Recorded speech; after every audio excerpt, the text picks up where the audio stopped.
a seat. Awesome. Hey, I know a lot of you have seen in the news this weekend the horrendous train wreck that happened Friday afternoon at 4:30. I know a lot of you who go to Oaks have learned that your ninth grade English teacher, Paul Long, passed away in that wreck, and maybe some of you guys are friends with Devin, who's a sophomore at Oaks, and it's just a heavy, heavy time right now.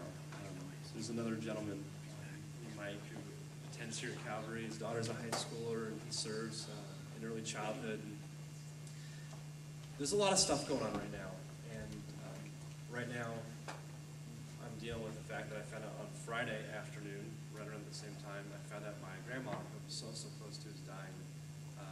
We found out she had Alzheimer's last week, and I got a text from my mom. They just got out of the hospital with my grandma, and her brain capacity has dropped to like 60%, and it's just rapidly deteriorating. So what do you do in situations like that? There's a lot of questions that I have, and I'm sure there's a lot of questions that you guys have. And there's this thing that Christians talk a lot about, and it's called praying. And growing up, when I went to church as a high school student, I didn't really get the whole idea of praying. I'm like, what's that all about? And I've learned over the last 10 years or so the power of prayer, not only in changing situations, but also in changing my heart and my perspective. So we've actually, it's interesting the timing of this, we've created a prayer team, and I'm going to invite some students up right now. So if you're part of the prayer team, we'd love for you to come on up. And we also have a student who's going to share a little bit of her story. So I'm going to give it over to Shaylee Comby, who is kind of the impetus or the catalyst of this prayer team. So if you guys would give it up for Shaylee.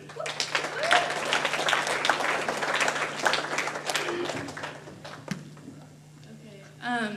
We created a prayer team, and we are basically just here for you guys. Whatever you need, we're here to listen to you, pray for you, help you through anything. So I'm just going to go through and tell you everyone, so you know everyone. That's Ian. He goes to TO. He's a senior. Yeah. It's Kyle. He's a junior at Oaks. Shannon and Bree are seniors at Westlake. I'm a junior at Oaks.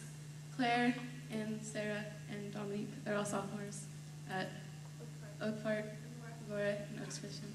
And Claire's going to be sharing her testimony this week. Every week we're going to have one of us up here sharing our testimonies, just so you guys get to know us a little bit more. Just so we, you know that we're going through the same thing as you are, and we just want to be here to help you guys. And, yeah. Oh, and we'll be around the room ready to pray for you during worship, so just look for us.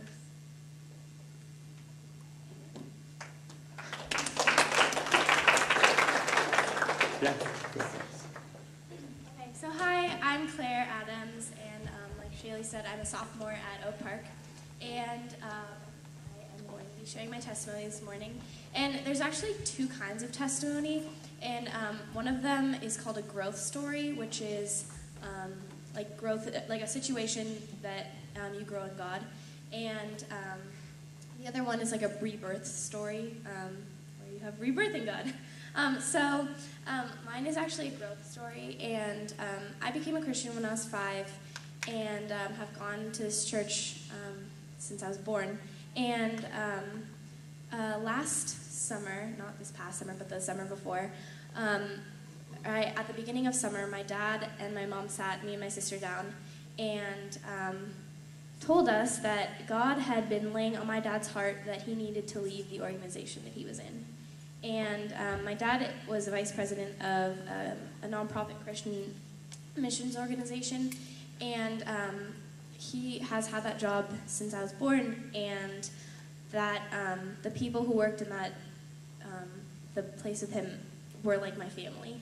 And they basically said, my dad said, I'm going to be leaving my work, and God hasn't told me where I'm going. I don't know what I'm going to do, and we just need to trust him. And they said, this is the last time that you're going to see these people at their staff conference that they have every summer. And it was really, really difficult. And, you know, me and my sister, like, sitting in Cheesecake Factory, like, sobbing, and people are looking over, like, what is wrong with you?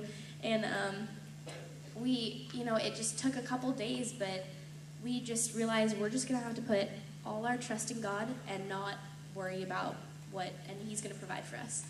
And over the next couple weeks, my dad was looking at other jobs and different stuff, and it was a really, really hard time because we just had to put all our trust in God and that He was going to know what He wanted for our family.